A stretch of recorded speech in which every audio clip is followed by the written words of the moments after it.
Perfect. Well, thank you very much, Steve and Cheryl, for that much too generous introduction. If my late mother were here, being my mother, she would believe every word of it. If my late father were here, being a realist, he would probably wonder who you were talking about. But introductions of that sort remind me of the small boy who fell headfirst into a barrel of molasses. And when they pulled him out, he licked some of the molasses from his face and said, "Lord, make my tongue adequate to this occasion." Well, actually, this is not my night for humor, and I'm not a match for either Stephen or George. So I'm not even going to try to be funny. Except my first line, and that's after this wonderful banquet, I think that I have exceeded the feed limit. Bad humor, you better believe it. I wish that I were in a mood for good humor, but I'm not. We are hell-bent in the direction of destroying our planet, and frankly, we appear to be doing very little about it. Decades ago, visitors from other planets warned us about where we were headed and offered to help. But instead, we, or at least some of us, interpreted their visits as a threat and decided to shoot first and ask questions after.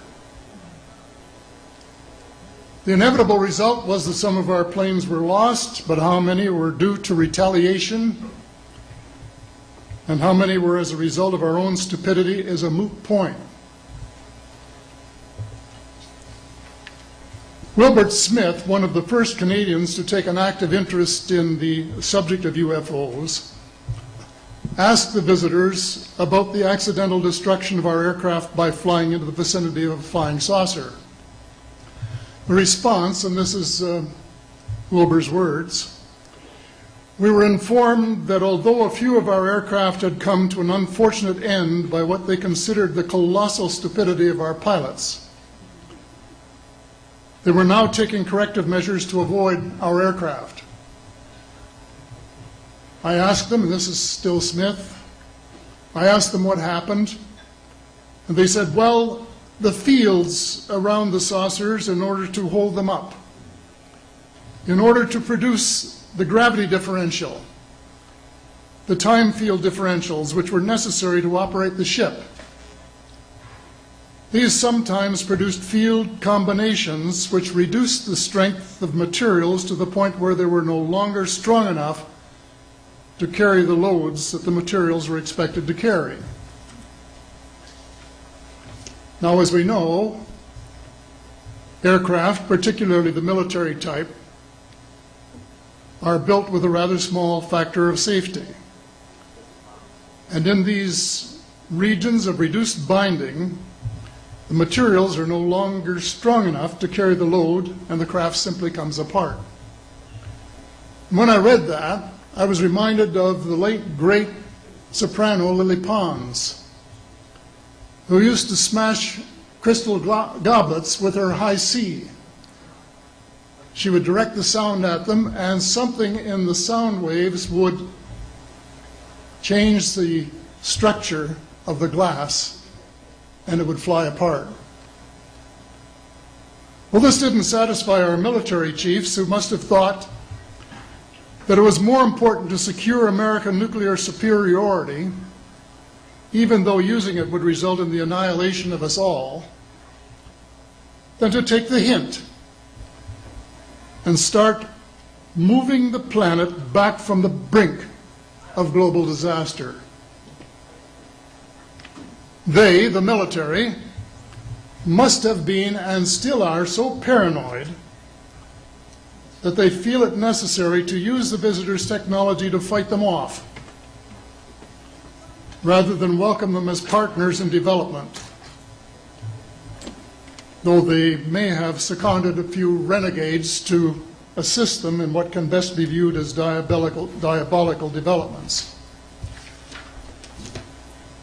Stephen has said that talking about UFOs is passé, and that we should be talking or limiting our talk to exopolitics. Well, Stephen, I agree with you in theory, but in reality we have a problem when official U.S. policy insists that UFOs don't exist. The veil of secrecy must be lifted, and it has to be lifted now, before it is too late. It is ironic that the U.S. would begin a devastating war, allegedly in search of weapons of mass destruction, when the most worrisome developments in this field are occurring in your own backyard. It is ironic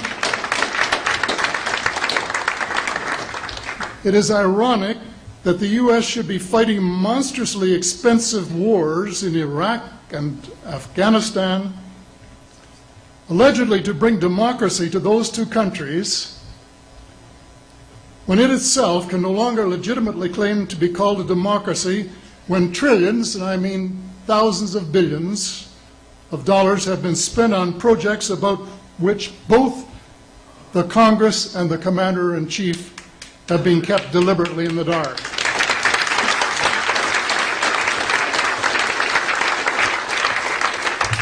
How much has been accomplished in 60 years of feverish activity by some of the most educated minds in the United States? Has America developed flying saucers that are visually indistinguishable from the visitors, as alleged? And if so, what do they propose to do with them? Even more critical, what progress has been made in the development of clean energy sources that could conceivably replace fossil fuels and save the planet from becoming a veritable wasteland? Well, who has the answers? Someone does, but apparently they aren't telling either secretaries of defense or presidents because they don't have, quote, a need to know. In a story told by Dr. Stephen Greer, President Clinton was asked a question by White House reporter Sarah McClendon about why he didn't do something about disclosure. And Clinton replied, "Sarah, there's a government inside the government, and I don't control it." Excuse me, doesn't the Commander-in-Chief and the person who allegedly has their finger on the nuclear trigger have a right to know what his subordinates are doing? The people of the United States who have paid the bills have the right to know. The people of the world demand to know because it is our descendants too whose lives are in mortal danger. It is time for the people of the United States to launch a new war against the evil of lies, deceit, and darkness, and go all out to win the victory of truth and transparency and light. Thank you.